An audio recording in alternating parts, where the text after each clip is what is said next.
அன்புக்குரியவர்களே, கண்ணுக்கு தெரியாத தீய ஆவிகளோடு நாம் போராடி கொண்டிருக்கிறோம் என்று புனித சின்னப்பர் எபேசியருக்கு எழுதிய திருமுகத்தில் சொல்வார். மனிதர்களோடு மட்டும் போராடல, வான்வெளியில் இருக்கிற தீய ஆவிகளோடும் நாம் போராடி கொண்டிருக்கிறோம் என்று. சிலர் தீய ஆவி உண்டா இல்லையா என்பதையெல்லாம் குறித்து ஆய்வு நடக்கும், அதில் நான் நுழைய விரும்பலை. ஆனால் அப்படிப்பட்ட ஒன்று இருப்பதாகவும் அதனோடு போராடி கொண்டிருக்கிறோம் என்பதையும் இன்று நற்செய்தியிலே நாம் கேட்கிறோம். ஒரு 2 பேர் தீ ஆவி பிடித்தவர்கள் அந்த வழியில் யாரும் போக முடியாத அளவுக்கு படாத பாடுபடுத்திட்டு இருக்கிறாங்க, ஆட்டி படைத்து கொண்டிருக்கிறார்கள். எப்பொழுதும் தீ ஆவி பிடித்தவர்களை மந்திரிக்கிற பொழுதெல்லாம் அவங்க ஆடுற ஆட்டத்துக்கு தான் அதை தான் பெருசாகவே பார்க்கப்படும்.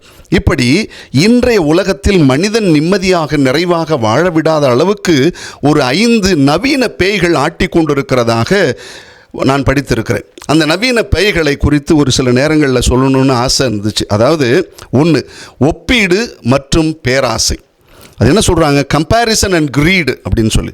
அவன்கிட்ட அது இருக்குது, என்கிட்ட இது இல்லை, இங்கே பாருங்கள் என்னை இப்படிலாம் ஆளாக்கிவிட்டாங்கன்னு சொல்லி அவனிடம் அது என்னிடம் இல்லை, என்னிடம் இல்லை இல்லை என்று சொல்லி பேராசை வந்து கொண்டே இருப்பதனால் அப்படிப்பட்ட ஒரு வகையான பேய் மனிதனை இன்று நிம்மதியாக வாழ விடுவதில்லை.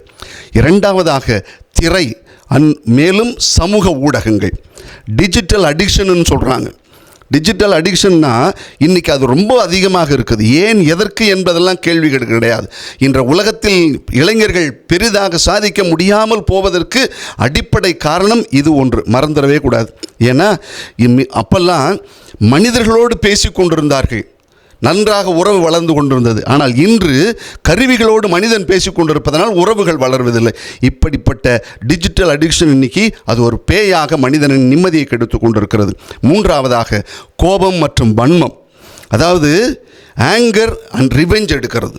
எப்படியாவது பழி வாங்குறது, சின்ன சின்ன விஷயத்துக்கெல்லாம் பழி வாங்கணும்னு நினைக்கிறது.